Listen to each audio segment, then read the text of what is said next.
Holmium. Atómové číslo 67. Vzácna zemina so zlatistým odtieňom. Prvok, ktorý v sebe ukrýva celý mikrosvet. Rok 1878.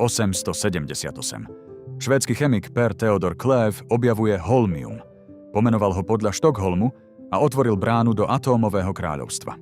V jadre holmia je 67 protónov a 98 neutrónov. Silná jadrová sila ich drží pokope. Každý protón je ako malá hviezda. Okolo jadra krúži 67 elektrónov, 6 elektrónových vrstiev. Ich oblak je mäkký ako hmla a presný ako hodinky. Keď elektrón preskočí na nižšiu dráhu, narodí sa fotón, častica svetla. Holmium žiari v zlato-žltých vlnách. Jadro rotuje, elektróny tancujú, virtuálne fotóny prenášajú silu. Holmium je živý atóm, stroj presnosti v podobe hmly. Holmium má jedinečný svetelný odtlačok.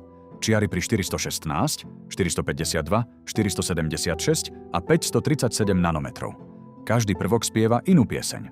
Gluóny, ružové pružiny, viažu kvarky vo vnútri protónov. Výmenné fotóny prenášajú elektromagnetizmus. Sily neviditeľné, ale všade prítomné.